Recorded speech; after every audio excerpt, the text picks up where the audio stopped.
Am I the a-hole for not wanting to be my wife's backup plan? Original post. I 34 male, wife 35 female. We have 3 kids and have been having marital problems for years. It reached a boiling point end of 2021 and we separated but got back together in 2022. Part of the condition of getting back together was that we attend therapy every 2 weeks for an entire year. We only ended up doing therapy for about 3 to 4 months, and my wife said she wasn't getting anything out of it. I didn't see the point in going so often. We both disliked the therapist, so I agreed, and we had noticed that things were getting better, so we were working on it on our own. The reasons we went to therapy and why we were having problems were A, she was not attracted to me at all anymore. B, she didn't want me touching her. She felt repulsed by my touch. I didn't want hugs/kisses/cuddling or any type of affection. C, she wants to explore her sexuality with other people, men or women. We've been together since our early teens and have only been with each other. D, she wanted to be alone. She had this feeling that she would be happier by herself. Things were getting better until a few days ago. I found an old confession she had written out from 18 years ago when a mutual friend kissed her. That was supposed to have been the entire story, but it details how much she liked the attention, and she actually pulled him into another room and kissed him. It didn't go any further than that, but I was still reeling. I asked her about it, and she said it was so long that she didn't really remember, but we're married and she's been faithful for the entire time, and we have a life together. I said okay, and it would take me a little bit to get over it, but our marriage wasn't in jeopardy and I just needed some time to adjust. Friday night, she told me a mutual guy friend who she was talking to has some issues, said they weren't going to be talking anymore. She was using my wife as an emotional support crutch, and his therapist suggested he stop leaning on her so much. I didn't like how much they chatted, but never voiced this. I asked her if there was more to this, and she confessed that he's been saying I love you for a while, and on Monday made a joke about how he liked her behind. All she said was, "Dude, come on," and he apologized.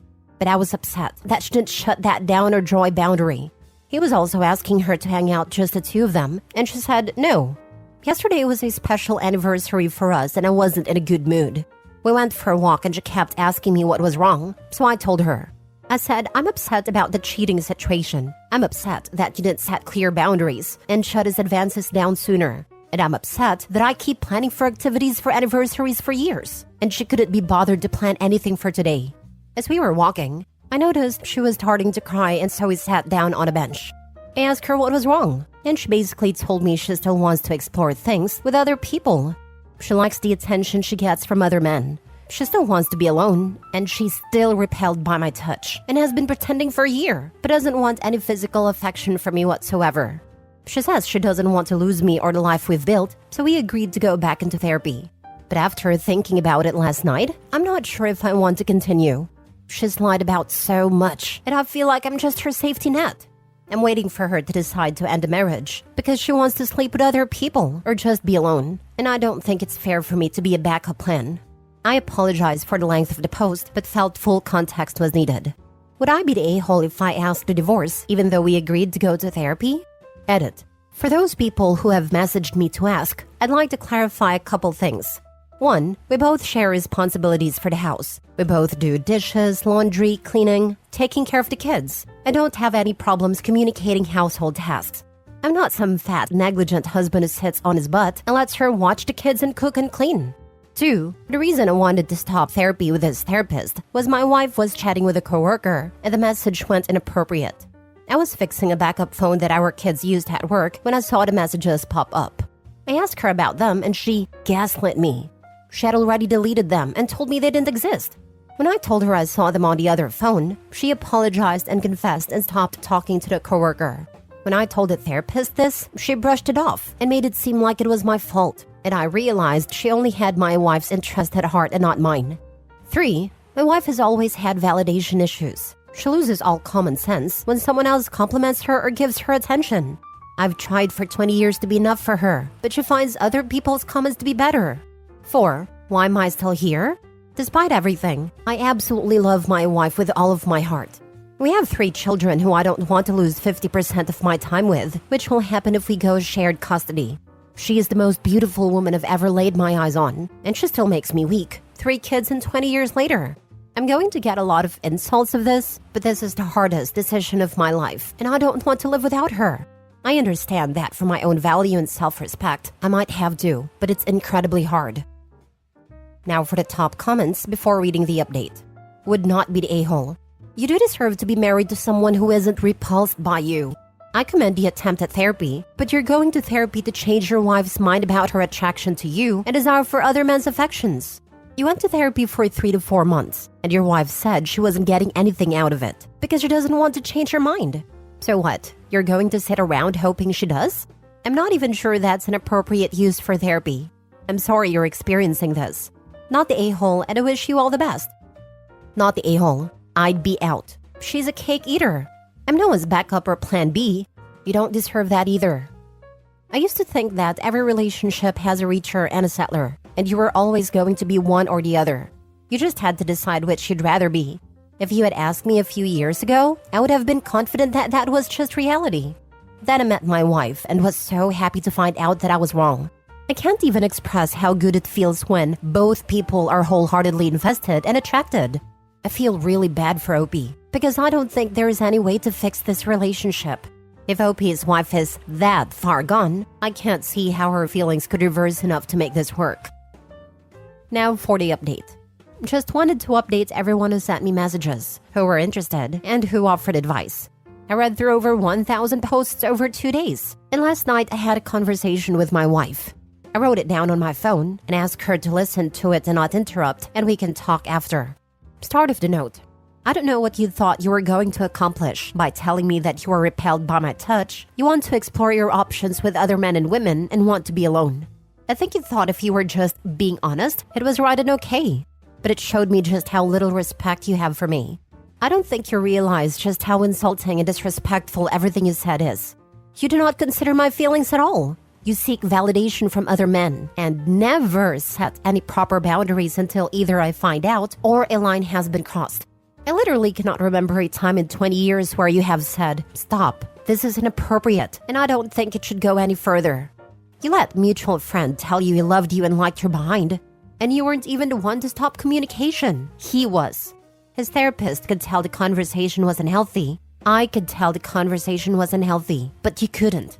You either don't respect me enough to put my feelings ahead of your own need for validation, or you simply don't care. I can't fix this, and you don't seem to want to fix this. I have been there for you for 20 years. I have never wavered in my love for you, my affection, my devotion, but you can't say the same. You clearly think you're missing out on something, and think exploring that in the arms of another person will fill that hole inside of you, but it won't. All it will do is leave you completely and entirely alone. Our family will be gone, I will be gone, and you will have nothing at all because you think the grass might be greener on the other side. I can't imagine a person who has a loving husband who cares for them, respects them and thinks the world of them, who has 3 beautiful kids, a great support network, good friends, and a loving family, that thinks if they abandon their entire life for some fleeting new experience, they will be fulfilled. You used me, plain and simple. I'm a safety net for you. You can spend all the time in the world trying to figure yourself out, and you'll have a safe spot to come home to. Not a partner, not someone you treat as a husband, but someone you lie to, lead them on, and take advantage of. I'm not a fallback. I am not a safety net. I'm a person who absolutely deserves love, touch, romance, and admiration. I deserve respect and reciprocation. I want to be clear that I absolutely think you not telling me about these issues and letting an entire year pass while letting me think things were improving and getting better is lying by omission. I will be attending therapy by myself to find out why I've been such a doormat, to figure out why I've tolerated such abuse and neglect from the person that was supposed to guard and protect me, who was supposed to share my life forever. I'm not at this time asking for a divorce, and provided you are not asking for one, things will need to move forward differently. You will need to attend therapy by yourself. After 6 months of both of us being in therapy, we can talk about doing couples therapy. You will stop seeking validation from other men. I do not want to police your conversations, but single men should not be people you talk daily with until you go through therapy and can clearly set boundaries and enforce them if they are broken. You have to win me back. You will have to woo me and get me to fall in love with you again. I expect romance and dates in our daily lives. The fact that I can't be romantic with you because you decided you didn't like it, but also decided that because you don't like romance, that I don't deserve it, is very selfish. I will not under any circumstances accept an open marriage. I don't ever want to hear of it again. I am not okay with you being sexual with men or women other than myself. Asking for monogamy shouldn't be that big of an ask. And if that truly is a deal breaker for you, I understand. And we can divorce and you can pursue other people. I acknowledge that some of what I'm saying is demanding, but I'm standing up for myself and what I want. I deserve better and will not settle for just enough any longer. If anything I've said here makes you want to say you are done, we can separate and file for divorce. We'll sell the house and agree upon a 50-50 custody agreement for the kids. I will never use the kids to hurt you and will co-parent with you the absolute best of my abilities. Despite the harsh tone, I will still reiterate that I love you with all of my heart and want to spend my entire life with you, watching our children grow up together. But I will not be an afterthought anymore. I won't play second fiddle to an imaginary life you might want to pursue. End of note. One of the things she has always said to me when we have conversations is, I don't know if I'll ever be enough for you. She says this because she doesn't know if she can meet my expectations of what a good loving wife should be. I told her this time that, you may think you don't know if you can be enough for me, but right now I know I am not enough for you. We talked for a while, and she's going to therapy. We are going to work in our relationship. And while I know many, if not all of you think I should just divorce her right now, I can't just throw away 20 years without giving it my absolute all. I don't know if this will work out or not, but I thank each and every one of you for helping me find the strength to stand up for myself. It might not be the ending you wanted to see, but I am hopeful. Mate, I wish you all the best, but I would have divorce papers drawn up and ready to hand over at her at the drop of a hat. This dude is just too close to see it. The only avenue she has and will explore is cheating, if she doesn't want to lose the fallback option right away. The wife is not a loyal person or someone anyone sane wants around. She has made it clear what she wants and how she feels about you. OP leaving has a greater chance of getting her to see that she's in the wrong and realize she does have feelings for him than his attempt to regain control over his situation. I stuck around when my husband cheated, but not because I sincerely thought he'd change. I just knew myself well enough to know I'd always worry I hadn't tried hard enough. So I opted for one last chance for my own sanity. I have no regrets. I found my backbone and left on my terms, and that was best for me.